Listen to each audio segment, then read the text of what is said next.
Slightly different show this evening, dear listener. Good evening. I know we were going to do the musical hour and we were all going to sing for the first hour. That's going to happen. It's going to happen at a later date. But other things have happened. Other people have been deprived of their music. Were you going to the Hope and Glory Festival? In Liverpool this weekend, some great bands. Lightning Seed. Who doesn't love the Lightning Seeds?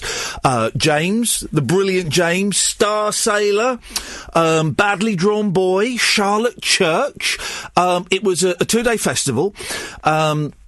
With profits going to help the victims of the Manchester bombing. And over the weekend, I'll be honest, I was completely unaware of it. And over the weekend, I've just started checking Twitter moments. You know, there's that thing where it can tell you news stories. And more often than not, they're quite tedious and quite dull. But there was this one about the Hope and Glory Festival being cancelled halfway through, ending shambolically. And I clicked on it and I flicked through some of the stories, some of the tweets relating to it.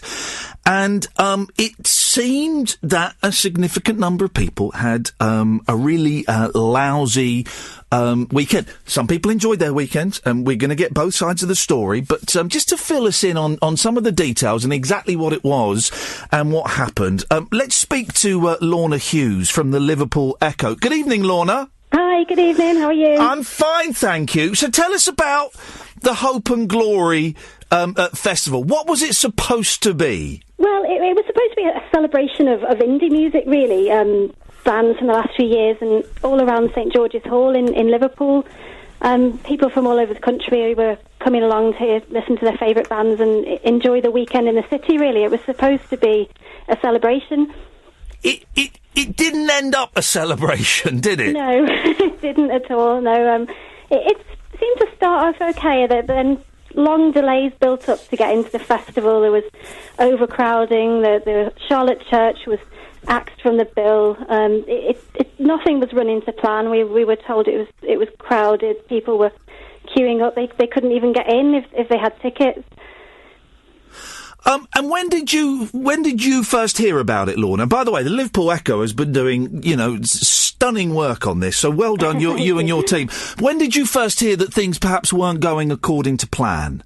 Well, we were covering it from the very beginning. It started around lunchtime on Saturday, and I think from the beginning it was obvious there were problems. There were queues all the way down the road. People were saying they couldn't get in. Their tickets weren't being checked, and they were letting people in who didn't have tickets. So there was a lot of frustration on social media pretty much straight away. So one of the things that grabbed my attention about this story, and perhaps it caused me to focus on it a bit more rather than just swipe through as we do these days, was it was announced on Twitter and Facebook Sunday morning. I don't know the exact time, but Sunday morning that it had been cancelled.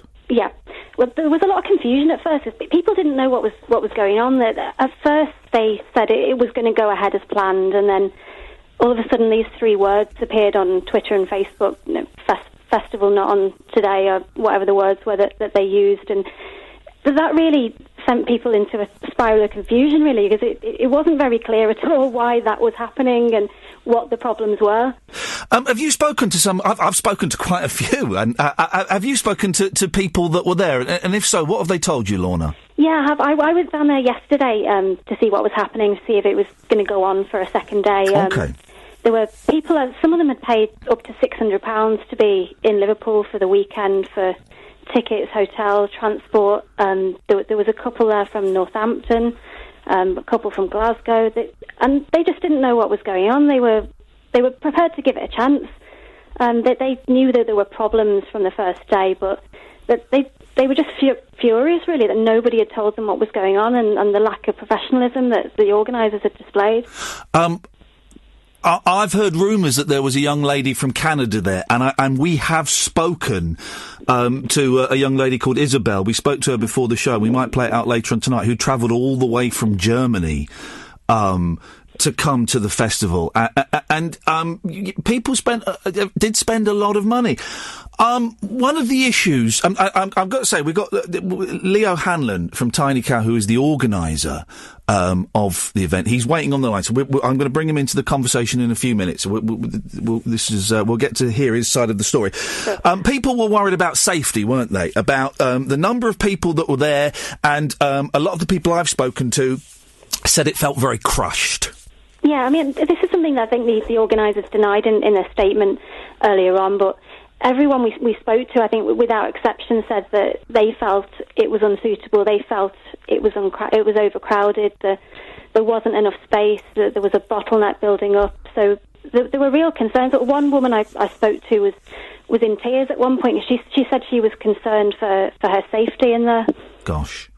I want to end this as well, because I know some people were slightly worried this was going to turn into a Liverpool bashing, and au contraire, because one of the great things that we noticed, Catherine, my producer, and I, when we were going on Twitter, is the number of venues and bars and clubs in Liverpool that saw there was a problem and stepped up to the plate, didn't they? They kind of opened their doors. Absolutely. I mean, it started off as pretty embarrassing for Liverpool, really, but the way everyone's rallied around, particularly the independent bars, restaurants, music venues, Lightning Seeds were playing at the Zanzibar. The people couldn't do enough, really, to make sure that Liverpool made up for the disappointment of all these people who paid up to like £90 and didn't have anywhere to go and enjoy the music. We're going to speak. We're going to speak to one of the bands later on. We spoke to Reverend and the Makers earlier on, and we're going to speak to a couple of the venues as well that stepped in. Lorna, if people want to check out the Liverpool Echo, where's the best place to go these days? Because you can get local papers anywhere in the world. You can check out all our coverage. It's liverpoolecho.co.uk and follow us on Twitter as well. Keep listening, Lorna, and keep in touch, and we'll speak again. Thanks for that. Thanks for your time. Okay, so this, if you were there, 0344 499 1000. If you were there and you had a great time, 0344 499 1000. The gentleman responsible for the Hope and Glory Festival is Leo Hanlon from Tiny Cow. He joins me now. Evening, Lee. Good evening. I'm actually speaking on behalf of Hope and Glory Festival. Okay, what's the difference? The difference is an entirely different company. Okay, but you are with Tiny Cow? I am as well, yes. But the festival was put on by Hope and Glory Festival Limited. Okie dokie. Because on the Tiny Cow website, it does go into great detail about your history in putting on festivals, doesn't it? Yes, it would do, but I just felt it was an important distinction to make. Okay. Why did you cancel? I withdrew from operating on the festival because I felt... Sorry, there's a lot of echo in the background. I can hear myself on your end. Hang on a second. I'm going to switch you to this line. Does that work any better? That's great. There we go. Oh, no, hang on, it's back. I tell you what we're going to do. We're going to call... Catherine, can you call Lee back immediately, please? Right, let's try that. Lee, can you hear me? Oh, that's loads better, thanks. There we go. Leo Hanlon from the Hope and Glory Festival. Why did you cancel? I withdrew from working on the festival and said that I felt we should cancel the event because I felt that the festival wasn't safe. There were issues with the production management, the company that we brought in, and the council had previously, Liverpool Council, had previously advised in a meeting with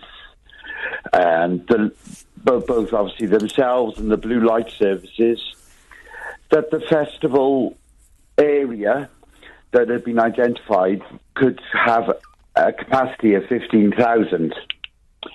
I didn't feel that that was correct in that meeting, and we agreed to reduce it by several thousand more. But at what point did you think it was unsafe? I noticed that there was a part of the site, which was the movement of traffic in between St John's Gardens and William Brown Street, that had built up. And so I noticed there was a lot of people going both ways, and that had reached a bit of a bottleneck.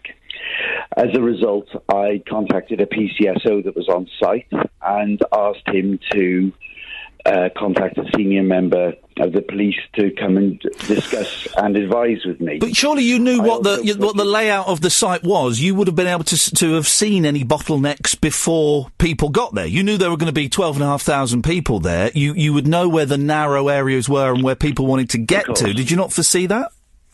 Yes, we did. We were at far below our capacity when this issue first arose. One of the issues that we take with the production management team that it was steered by a gentleman called Richard. No, I don't want to listen. I don't want to hear anybody else's names because they're not here to defend themselves. I appreciate what you're saying, Lee, but let's. Well, I think it's important on the show. Sorry. As they were integral to the issues. Yeah, I don't want any. I don't want to mention anybody's names because that would be unfair.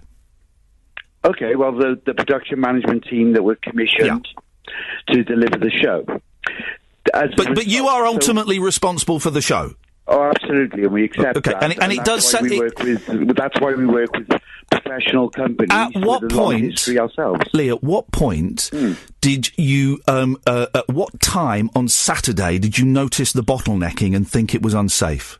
Well, that's what I was trying to give you the answer to. With all due respect, Ian, we noticed mid-afternoon that there was a problem with that, and what I was hoping to be able to tell you was that the reasons for that. We, in our consultations with the local authority, advised them that we would put in a bridge, or have our production management company put in a bridge across part of the wall between William Brown Street and St John's Gardens. That would provide an additional route in or out of the gardens. As the production management company effectively opened the site 2 hours later, almost, than we agreed, and an hour later than advertised, they also, in that time, did not deliver the bridge. You shouldn't have allowed them to open then. If you thought that was going to cause a safety issue, you, as the organiser of the event, should not have allowed that to open then, should you? You were putting people at risk. Again, you're jumping in there, Ian, before... Well, because the answers seem to be quite long and rambling and pointing the finger elsewhere. No, look, they're not long and rambling, and we... Trust me, they are. We accept full responsibility, Ian, but it is important... Do you agree? I cannot give you the answer to this in 5 seconds. Do you agree that you should not have opened the festival if you thought it was unsafe? If I thought it was unsafe, I wouldn't. But so you thought it was safe, then changed your mind? Ian, I was advised by the production management company that the level of ticket sales was so far below the capacity that it wouldn't be unsafe. When I identified that there was a bottleneck occurring... So capacity would have been unsafe? Personally, that stopped all on-the-day ticket sales. So capacity... And called the police. So if it had reached full capacity, it would have been unsafe? I agree, I think it would have. Wow. So you were prepared to put on an event... no, I wasn't. Had it been full capacity, would have been unsafe. I spoke to Liverpool County Council, or City Council... Hang on a second, Ian. You've made a comment there that is simply untrue. OK. You've said that I would be prepared to put on an event that was unsafe, and that is simply untrue. Well, you said if it had reached capacity, it would have been unsafe. Ian, what I told you specifically was that I identified that the bridge hadn't been put in place. I identified the numbers were growing. I identified that there was a in the day far greater than was expected. I stopped the sale of on-the-day ticket sales, and I held the gates whilst I investigated the problem with the police to ensure the safety of all of the public. Do you think that the security measures on the gates, in terms of checking people's tickets and checking people's bags, was sufficient? What I can tell you, and there is so far that I can go and far more I would like to say, that there is an investigation that we are undertaking into a number of aspects that will identify if what we requested versus what was delivered was Because met. Can I tell you what I've been told by some people that were there? Of course. That people, as they went through, weren't always asked to show their tickets. So some people had day tickets, some people had weekend tickets. And several people I've spoken to walked through, did not show their tickets, and were asked which wristband they wanted, whether they wanted a day wristband or a weekend wristband. Also, several people did not have their bags checked. Now, after Manchester and the horrific events that happened there, people should have had their bags searched, shouldn't they? I couldn't agree with you more on that. If that proves to be the case as part of the investigation, then we will take serious issue with the security company that were employed. But you are responsible for the people's security and safety. But I've had people saying it could have been another Hillsborough. Right. Of course, we are responsible for their security and safety, and that is why we advised our security company that was employed to deliver on that aspect of the event, a professional security company, and we ensured that it was a company that had worked extensively in Liverpool, including with the local authority, were employed to do that. Now, you're telling me some things that are the first time of me hearing them. That's not the first time you've heard it. You've been tweeted that, and it's been commented on Facebook. Well, 1 second. That's incorrect, and I think it's important that you are equally honest with your listeners. And if you're saying that I have personally been told something that I've just told you I have not, then please feel free to prove so. Why are you pretending it wasn't you on Twitter last night, sending abusive tweets to the ACT and the disappointed audience? I'm not pretending anything. I've taken control of our Twitter account. That was you on Twitter last night, Lee? That is incorrect. How come when I spoke to you this morning and I asked you about the Twitter, you said, I don't want to talk about that now? That's quite right, yeah. Well, why didn't you say that? Why didn't you just say to me that wasn't me on Twitter last night? Iain, you're trying to make something that isn't, and I'm more than happy... You were abusive to the people... Please. You were abusive to the bands and the disappointed people. That is incorrect. Actually, I think what you will find, Iain, if you actually go and check your facts on that matter, that we have taken action with the person that was concerned. Who was it? In that respect. Hang on, Iain, please. You keep making statements. Well, because you don't keep answering the questions honestly, Lee. I am answering them. I am asked. Just put your hands up and say it was you on Twitter sending abuse to the lead singer of James, and that's fine. Look, it wouldn't be fine. I have worked with James a number of times. I have utter respect for the band, utter respect for their agent, who is one of the greatest agents in the world, let alone the country. I have a great relationship with him, and I'm sure he will know that I would not have done a thing like that. And the person responsible has been dealt with, and I've been open and transparent on Twitter, stated the date and time that I've taken back control of the Twitter account myself. And I have answered people extensively this evening, as I have people that have called me on my personal mobile phone. Yes, and you answered my call, and I appreciate that. And I hope you've seen. And you're not the only one. Customers have, because there have been people that attended the festival that put my home address. And I've told people online to stop doing that. You did, and thank you for that. You're welcome. My home address, pictures of my child. Yeah, there's no need for that. And I agree, that's outrageous, and that's awful, and I've asked people not to do that. And Iain, there were things wrong with this festival. I am one man answering your questions about what I personally did to try and address them. How do people get a refund? What it ultimately comes down to is you screwed up. I did not. What ultimately comes down to is that I took decisions that ensured the safety of everybody. Far beyond profit or having a good time or anything like that, I will always, always put the safety of the people that come to our events first. How do people get refunds? There have been a number of statements. You tell us, as the organiser, how do people get their money back? Okay, so I may have been in the role of organiser, but there are other directors of the company. There are two other directors, aren't there? And one of them's your wife. Yeah, I thought you didn't want to name names, so you're contradicted. If you want to my wife, I will name Rachel Gar, the production manager. I've not named her. I haven't, Lee. I haven't named her. Did. No, I didn't name her. I didn't. It would not be a shock to think that she was Mrs. O'Hanlon, would it? Well, Lee. So, Iain, I have been honourable in this. Lee, I've not named her. Show to do. No, I haven't named her. No, I haven't. You've identified her. The details are registered at the company's house. And the details of Paul Mancy at Paramount Security Okay. Well, listen, now you're being childish, Lee. I'm being sincere. So you're saying you have to talk to the other company directors. Well, one of them is your best friend and one of them is your wife. When are you going to talk to them? Not my best friend, and I've learned information about him today. When are you going to talk to them and find out... When are you going to tell people how they can get a refund? Because you've been saying they should go to the tickets, where they bought the tickets from. Yes, contrary, haven't they? Yeah, I'm aware of that. Skiddle have said that Skiddle and Eventbrite have said no, that you are the person to go to. What, me personally?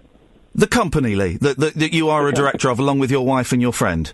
Actually, I'm not a director of that company, so you're misinforming your listeners there. How do people get a refund, Lee? Would you like to correct yourself there? Because I'm not a company. If you're not a company director, then I humbly apologise on air, even though you're making yourself sound petty. How do people get a refund, Lee? Look, that was an atrocious comment by you, wasn't it? How do people get a refund, Lee? You just accused me of being immature on Twitter. Lee, when it wasn't. How do people... Lee, how do people get a refund? People will get all the refund information and all the ticketing information, as has been posted on the Facebook page. Well, you're telling people to go to Eventbrite and Skiddle, and they're saying it's nothing to do with them. Ian, is there any point in me answering your questions when you interrupt me midway through? All right, I'm going to ask you this question. I'll be quiet. How do people get a refund? What people will do in order to get a refund, they will need to contact their ticketing company. We are providing on Facebook tomorrow evening an update. I have been in consultation with a number of different ticketing companies, of which there were, I believe, 7 today. I have written to the other director, who is a 50% shareholder in the festival. I have asked him to make a decision, and I've asked him, because he has to as well, as you will appreciate, I have asked him to make a decision that the first of the refunds can take place. Why are you telling people? Why are you telling people to go to the ticket? The people they bought the ticket from, when Skiddle are saying it's not their responsibility. You're right. Okay, as I said, there were 7. I think let's talk about Skiddle. Let's talk about Skiddle first of all. They're saying that they have no access or authority to process refunds. The only party who can authorise a refund at this stage are the event organiser. You. Yes, and that is incorrect. If I was in the position of event organiser and I'm not the director of the company... So you're not the event organiser? No, that isn't what I said, Ian. Listen to what I'm saying. I'm trying to, but it's a little bit rambling. It's not rambling. Unfortunately, it's not as simple as you would hope it would be with 5-second sound bites. Now, I can give you the entire information, Ian. Skiddle have no access to process refunds. The only party who can authorise... Well, no, because what you're doing... Lee, what you're doing... What you're doing is what you did in your statement, and you're kind of pointing the finger elsewhere. There are people... I've spoken to families who spent £1,000... Do you know something, Ian? If I went to an event and it transpired the way that this one did, I would feel exactly the same as these people. I think it is desperately sad what happened with this event. You let them down, didn't you? I personally did not. You're not interested in what the issues were. We accept full responsibility for it as an overall. It's ultimately our event to deliver. You have previous, don't you? We have the ability. It's important that we have the ability to review what happened and identify where those issues were. Did you review? The finger of blame. No. That is not pointing the finger of blame, but that is providing people with clear and concise information about what truly happened. Did you review what happened with your Jacksons concert on the Isle of Man in 2014 and Tom Jones in July 2015 and August 2015? Okay, you're talking about 3 different events, all of which went tits happened. up. No, they didn't. One lost £100,000. The other one you claimed that tickets were being triple printed, and another one there was awful sound and people were very unhappy. Okay, would you like me to address any of those claims? Well, I'm just wondering if you've learned how many more lessons do you need to learn before families can spend £1,000 and not feel frightened that their children might be crushed or killed by a bomber? First of all, you have given incorrect information to your listenership. Second of all, I can tell by some of the comments that you made there, it has been from your friend, who I will not name, that you received some of that information. All of this is freely available on Google. That gentleman was convicted. All of this is on Google in the news stories. Look, Google News Stories does not make it fact. No, but do you deny these things happened? Sorry? Do you deny these things happened? I do indeed deny that some of that happened, yes. Wow, OK. So you've not learned... Are you in the wrong business, Lee? No, I'm not, Ian. I'm wondering if you are, because your service is supposed to provide honest and transparent and reasonable interviews with people, and yet you're choosing to speak over me every time you ask a question, and every time I try and give an honest and frank answer. Well, I apologise for that. Listenership. I apologise. Well, you apologise for that. You've done it time and time again. Would Ian, you? I tell you what. We spoke earlier in the day. Yeah. And I said to you, did I not? I am more than happy to come on your show and give honest answers to you. Well, I'm hoping that will happen at some point this evening. Would you like to speak to some of the people that were there? Oh, I certainly would. Trevor, you were at the festival. You're through to Leo Hanlon. Hi there. Hi. Hello, Trevor. How are you this evening?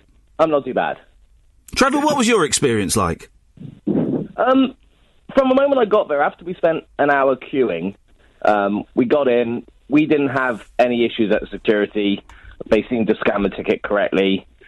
We got in and thought, oh, this looks like a nice site. And I'll be honest, it was nicely presented. The stages, I thought, were a bit small considering the sort of acts that were on. It was all going well. We knew there was massive delays, which was obviously a bit of a nightmare. I was already worried that I'd missed Badly Drawn Boy when it turns out at that point we were already 2 hours behind with the acts. Very little information. That was the most frustrating thing. There was nothing on Facebook or Twitter to give an update. I think we'd been in there maybe 45 minutes. We went to the toilet, saw the massive queue. I said to my missus, I said, I'll go to the bar while you're at the toilets. Now, the toilets and the bar were either side of this one entrance exit where the bottlenecks were happening. I don't think I saw her for another hour after that, with both of us trying to get through the queues at a separate point, queues for the bar, queues for the toilets. That's when I thought, we've got a lot of people here. Would you like me to respond to Trevor? Yes, please, yeah. Hi, Trevor. I think I know the area that you're identifying. There were actually three bars plus a cocktail and gin bar in the arena. There were numerous toilets in different positions around the arena. The main stage, I appreciate what you just said about the stages. The second stage was as big as you would see at any festival of that size. The main stage was almost the height of the World Museum. So I have to admit, I'm not quite sure about the comments on the stages. I'm very upset that the festival didn't pan out the way it should have for everyone. I'm pleased to hear equally that your tickets were scanned properly by the team in place. Is there anything that you would like me to specifically answer, Trevor? I mean, for me, ultimately, you say about the bars and the toilets. The main setup where the gates for the entrance led into the top bar, which led into the gap between the fields, which led into the toilet. Unless you went looking away from the main stages, personally, I didn't see another bank of toilets all day. Okay, there were... bar, but I didn't see them. There was no signposts. Even the men's urinals behind the toilets weren't signposted. The only reason I knew they were there is because I saw somebody go in there planning to basically wee against the wall because they didn't want to queue. And then they come out and said, oh, there's urinals behind there. Right, okay, well, I can answer that. Events are run on... There's a sort of minimum delivery on events of that size, and that's contained in something called the Purple Guide. What I can advise you of, for the attendees that were there were far more toilets than the Purple Guide, which is like the event manual, a Bible, if you like, advise on. And there were other toilets around the site, and there was signage for them. Apologies if you didn't see them, but I think it's important to explain that. Trevor, you happy with that? I didn't see any anywhere. At the top bank, there was maybe 25 portaloos and the urinals behind. even if there was an equal number down the bottom end, that's still only 50 urinals for a potential 12,500 people. If I was in front of my computer now, Trevor, I'd be able to give you the exact number. And for the attendees that were in there, as I said, it was far in excess of the Purple Guide's recommendations. Trevor, thank you very much for that. Let's speak to Liam. Liam, you were there. What was your experience? It was just absolutely dreadful. Go on. We got there at about 12:30, didn't get in till about 1:30. Which day was this, Liam? The Saturday? This was the Saturday, yeah. When we got in, like Trevor said, it was a lovely venue, beautifully set out. Did seem a bit small for 12,000 people, but we thought, oh well, let's see how this goes. Got a drink, went fine, went to the front, met some friends, and then Clay only just came on as we got to the front, and that was about 1:30, nearly 2 o'clock. So that's 2 hours late already. Then obviously the aid came off, and it was just taking so long for them to change over the set. Liam, I think you got your radio on. Switch it off if you can. That was one of the complaints from a lot of people, that there was the turnover time between bands was so long that there was no way you were going to keep to schedule. Well, that wasn't your the fault. issue. The turnover time wasn't the issue. Right. If you recall earlier in the conversation, I said to you that we basically agreed with the local authority that we were going to open the gates at 11. Yes. And we were going to advertise them as noon. That the purpose of that was to be that if there was an early walk-up of people with tickets that were ready there early, we were going to process them early and thus help with any potential queues. Because the production management company, and I won't say his name again because you've asked me not to, didn't have the site ready on time, it meant that effectively we opened 50 minutes later than advertised and an hour and 50 minutes later than had been intended. And dropped some of the acts. Well, I'll address all of that for you. That meant that in that time there was a huge build-up of a queue that we wouldn't have otherwise had, that was almost impossible to then deal with. Now, with it being a city centre as well, obviously people find it a lot easier to arrive quicker. So what that meant was that from the outset, the failings, as I perceive them, of the production management company meant that we were always on the back foot. But it was Lee. It was your company that did it. You're responsible for it. The company was Bravura. No. But you Hope and Glory Festival. You organised it. You were on Facebook saying, "I can't believe I'm doing this. I'm living my dream. This is great. Who's ready for it?" You were the face of it when it was going well, but when it was going badly, I'm on your show now, pointing the finger. Ian, I'm on your show now that it has. Your statement talks about stolen sandwiches. No, it doesn't. You're being silly. Your statement talks about food that was given out. I think it was given to the homeless, wasn't it? Ian, you have just thrown in sandwiches, haven't you? Foodstuffs. You're being petty. Shall we read it? Can we answer? Give me the opportunity to answer the comment that your listener has utterly... You're the one that mentions a pint of milk. You mention a pint of milk in your statement. Ian, you're not even letting your listeners have the answers to the questions they're asked. Well, we finish at 1. Well, look, Ian, I've come on your show. I'm prepared to answer their questions. Please do me the courtesy of allowing me to do that. Liam, do you want your money back? I do, yeah. Were you there for both days? Well, Sunday never happened. Right, but you had a ticket for Sunday. Yeah. Lee, can you give Liam his money back? I will finish answering the question that he asked, and then I will come on to that, Brilliant. Of course. What it meant was that those delays, that the main stage started later. The time meant that the time that was lost was the best part of 2 hours in the end.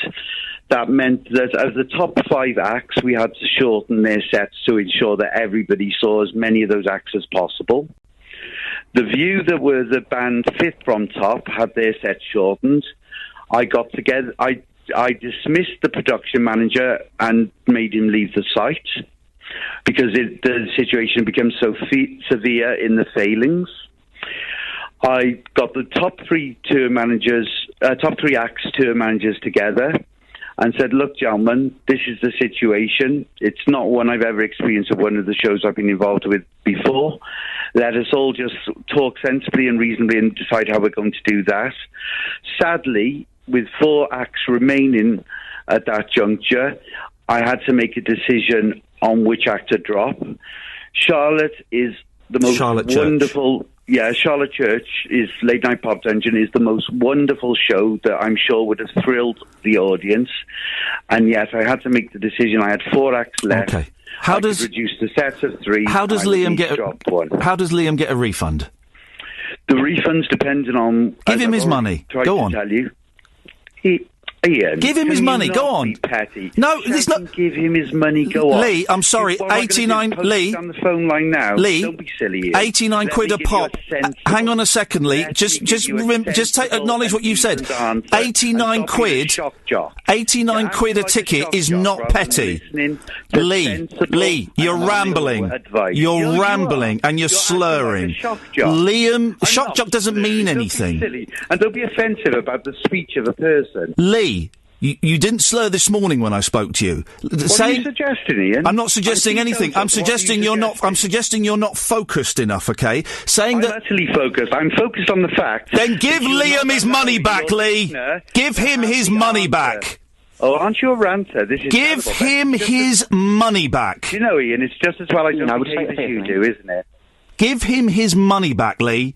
90 quid a ticket is not petty. No, but your behaviour is. Some people spent £1,000 coming to your festival that was a complete and utter balls up. Pull your socks up, dude, and sort it out. Iain, stop acting like a shock jock. It's not impressive. No one's impressed by you pointing the finger. No, we've identified the blame, not pointing the finger. There is a difference and an important. You're embarrassing yourself, Lee. This is your chance to redeem yourself. Give Liam his money back. Bless you, Iain. You're all about the ranting and shouting yourself and not allowing me to answer questions. Give Liam his money back. Oh, Iain, I think you see an opportunity to go down in folklore behaving this I'll tell you what, Lee. Lee, listen to this. This is how a gentleman behaves. Liam? Yes? If you stay on the line and speak to Kath, I'll get you 90 quid, OK? It was, to be fair, it was 2 of them. It was 100. I'm only giving you one of them. Liam. Well said, Liam. Liam, you stay on the line. I'll send you a cheque for 90 quid. All right, out of my own pocket, because I know that 90 quid is a lot of money. Of course it is, and I utterly recognise that. Offer to pay the other 90 quid then. Offer to pay. Okay, go on, then I'll go halves with you, then. No, not halves with me. I'm paying 90, you pay 90. That's what I said. He just told you there were 2 people. Right, why the bloody hell am I paying for your mistakes, O'Hanlon? It's not my mistakes. You're not interested. Iain, are you going to honour what you just said to that gentleman? Yeah. I will. Yes, I am, mate. Because I'm a man of my word. I don't go on Twitter and pretend I'm someone else. And neither do I. Liam, stay there. Speak to Catherine. We'll get your details. Aaron. Hi. Hey, Aaron. You were there. What was it like for you? As soon as we rolled up, you could see it was total chaos from the queues outside. There was no information of what time bands were on or anything. And we were told to go to the box office because we needed to get a separate wristband because we needed to go to and from this venue to drop our son off because we were coming back on the Sunday. So we got put into another queue. And then when we got there, we got shown to 2 guys who were on the guest list. As soon as we come to the box office window, it was Lee who come to the window. And the guy who was on the guest list gave his name and Lee just gave him a nod and didn't even bother looking to see if he was on the guest list. Put the wristband on them. I wouldn't have needed to, with some, in all fairness, because I put the guest list together, so I would have known some of the names. They didn't even give you the names, because do you want me to tell you why? Because the lad was with a girl, and the girl was going to buy a ticket, because she never had one. But you end up giving her a wristband without buying a ticket, because he just said he was on the guest list, and he put 2 of them in.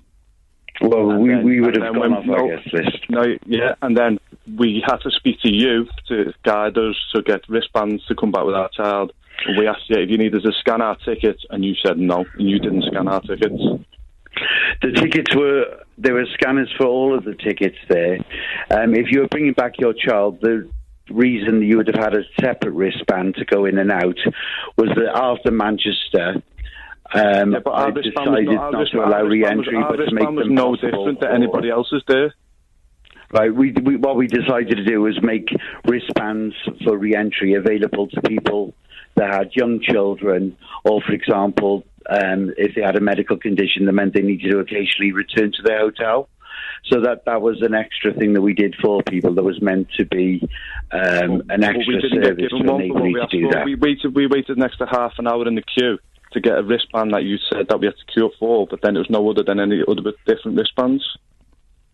No, I'm not sure. And then we asked you if you need to scan our tickets because our tickets were on a phone, and you said no, it's fine. So you personally never scanned 3 tickets. I don't agree with that. That's not safe, is it, Lee? No, that wouldn't be safe, and I don't agree that was the case. So Aaron's lying. I'm just saying I don't agree that would have been the case. So he's a liar. No, you definitely did, and you give us we asked could we get our son's wristband because we come on the Saturday to make sure the venue was okay and be safe. Are you the gentleman with the little one that was in the pushchair outside? No.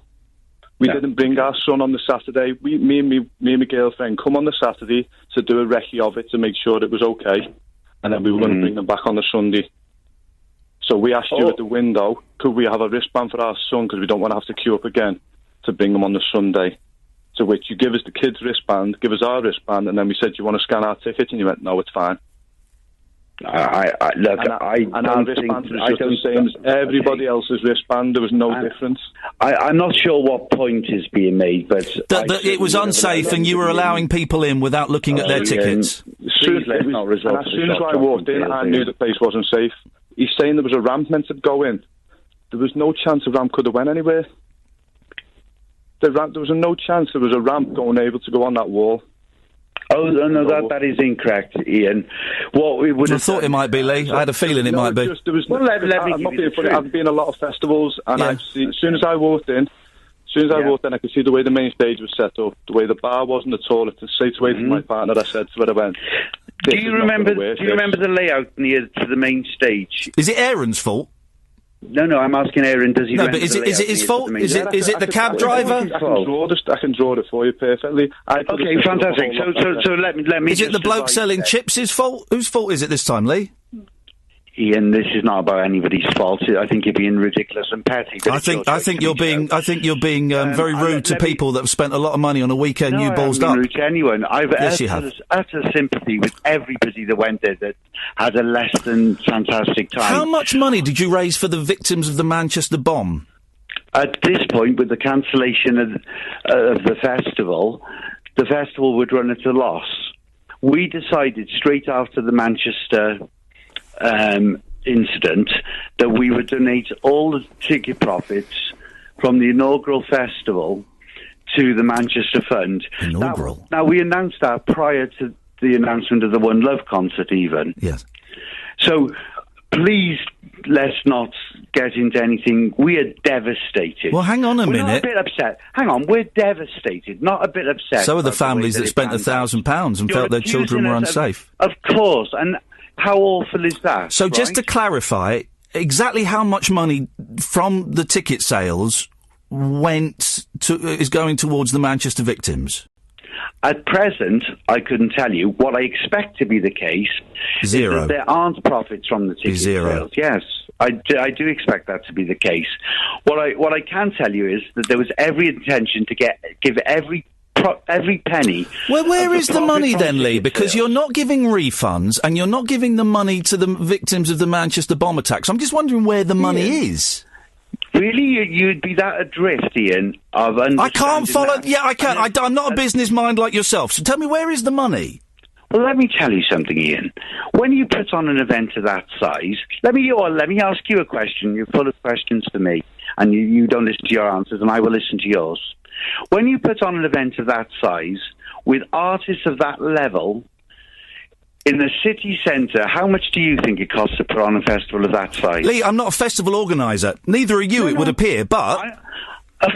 Oh, I'm terminating the call because I'm not... Sorry? I have come on... Say hello to Sean. Sean, you were there, weren't you, Sean? Iain, I'm going to terminate... Lee, speak to Sean. Sean a moment. Give me Sean a moment, because I would like to answer any question you have. The problem we have on this call at the moment, and I've been on the radio... Where is the money?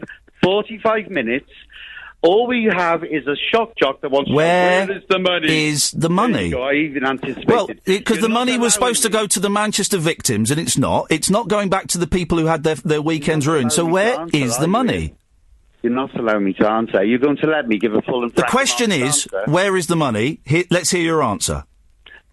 Right, the answer to the question, where is the money, is that it costs a fortune to put on a show at that level. We promised and committed that we would donate to the Manchester Fund every penny of ticket profit sales.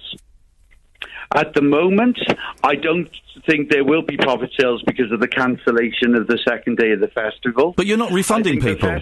I think the festival will be a loss. You're making an assumption that we are not refunding Well, you've people. said that you're not going to refund people. No, I have not. Well, you're sending... No, I have not. You're sending them to the ticket sources. Iain, all you're proving that you and your friend Joel Young, that you was convicted for harassment for 5 years restraining order against us. All you are proving that you are embellishing upon that. No, not at all, now, Lee. You have not allowed me to answer your questions once. Lee, you've had 45 minutes. I have. And say hello to Sean, who was there. After 45 minutes, not a single question. Do not interrupt. All right, answer Sean's question. Sean, what was your experience like? Sean, thank you for coming on this show, and I hope I can give you your answers to your questions. Hi, Lee. How are you doing? You okay? I've had better days, of course, Sean. I hope you have too. I can imagine so. So just a couple of things to pick up on in terms of the capacity and the ticketing, really. I don't know what your feedback's been, but our experience on the day was that entering the venue, we were in a small party of 6. 2 of that party, their tickets didn't actually scan. We were told by security they'd already been used, at which point they were granted entry anyway and asked whether they were there for a day or for 2. So that's 2 people out of a small party who didn't, as far as your security were aware, have a valid ticket, and were then asked if they were staying for 1 day or for 2. Can I ask you, Sean, who was the ticket company that you purchased your tickets through? Does it matter? Yeah, it's their fault, Sean. I'll tell you. Behave, please. They Iain. probably got the mac and the sandwiches as well. Iain, would you like to take the opportunity at last, after 45 minutes, to be mature and not interrupt? I apologise, Mr. Hanlon. You apologise a lot, but you keep doing it. Sean, the reason I would say that it matters is that you've just told me that 2 of their tickets wouldn't scan. Now, my understanding is that when tickets won't scan, that's generally because they've already been used. If there was an issue with the ticket scanning, I would want to address that directly with the ticketing company concerned. But I think that's kind of the point, that if there was an issue and the perception from the security point of view was that the tickets hadn't been used, surely those people shouldn't have allowed in. Look, Sean, I agree with you on that. I'm not complaining because I entered, but my point is that... No, of course, but I agree with you that... You couldn't possibly have known how many people were in the venue, and if they were then given wristbands by asking whether you're there for a day or 2, you would have had no way of knowing how many people were going to be there on Sunday. I agree, Sean, and it's not before Iain suggested pointing the finger at someone else. I would really love to know who the ticketing company was, so I can ask them if there was any issues with the scanning, and equally go back to the security company and ask them if they will verify to me. There were issues, weren't there, at one of the Tom... Hang on a second, Sean. There were issues at one of the Tom Jones concerts with tickets being printed by one of the venues, weren't they? You're talking about a different... That's a coincidence, isn't it? You're talking about a different show. You're also talking about a theatre company, not a major ticketing company. And look, let's be no mistake here. We had major ticketing companies, and what Sean is identifying is that there may have been an issue. Okay. What we also have in place, though, and I think this is important to note, is that rather than just the tickets, there are people available on click. We actually had one of the senior managers of one of the major ticketing companies assisting on those gates and overseeing everything. So this wasn't just festival staff, and that's why I was keen to know which company there was an issue with, because I think Sean's made an important point. Okay. Just what extra costs will you incur as a result of cancelling Sunday? Well, I'll give you an example. All of the artists alone will still get paid. Yeah. What extra costs will you incur? Those costs were there. The costs of paying for the artists were already there. What extra costs will you incur? I just wondered, because you said there won't be any profit to give to the Manchester victims. So I can give you an answer. What the extra costs we will incur is that, for example, on the Sunday there will be no walk-up tickets, of which Liverpool as a city has massive sales of walk-up. There were many. Well, there were probably in excess of 1,000 that I personally walked the line and turned away on the Saturday, because I didn't want to sell any more on the day's sales. Oh, I thought you did. I thought you, because this is on the Saturday. Because on the Sunday you kind of disappeared, didn't you? No, I didn't at all. I was with the police. Because I spoke to the city council and they told me that you'd kind of disappeared. Who at the city council? I cannot reveal my sources, sir, but I spoke to someone. Then your sources are incorrect, because thank you for clearing that up. I was in conversation with Zoe Rupert. I was in conversation. I saw her out at the gate, Angie Redhead. I was with a sergeant of the police, and then two chief inspectors from the police. Well, they're not the council. I was with. Okay, Lee, listen. The council, but I think you'll agree. Yes. The police in that scenario are far better. And I was also with Julie Orr from the World Museum. Okay. Where we were looking at the situation from on top of their steps. All right, Lee. Listen, you came on, and I appreciate you came on. And I know we've locked horns, but I hope you understand why I've had to do that. Because a lot of people are out of pocket. Look, of course, Ian, I understand why you have to do that. I didn't appreciate you interrupting every answer I apologise. And I've tried, honestly. There are many people that might have hung up after 50 minutes. No, I know, and I appreciate that you stuck around. And I appreciate that you came on when you didn't have to, Lee, and I genuinely appreciate that. And you know, from the bottom of my heart, to everybody that attended, I am desperately sad that it turned out the way it did. It's not how we do things, and we're not looking to point the finger. We accept full responsibility, but where other parties are to blame for the failures that have been there, then it is important that your listeners understand those and understand the differentiation between Lee, the issues that we have to go because we're against time. Your Twitter feed? What's the Twitter feed so that people can follow you and find out exactly what's happening? At Hope and Glory Fez. All right. Lee, listen, I appreciate your time, mate. Thank you very much. Good luck sorting it all out. Thanks a lot. Thank you. Goodbye. Bye-bye.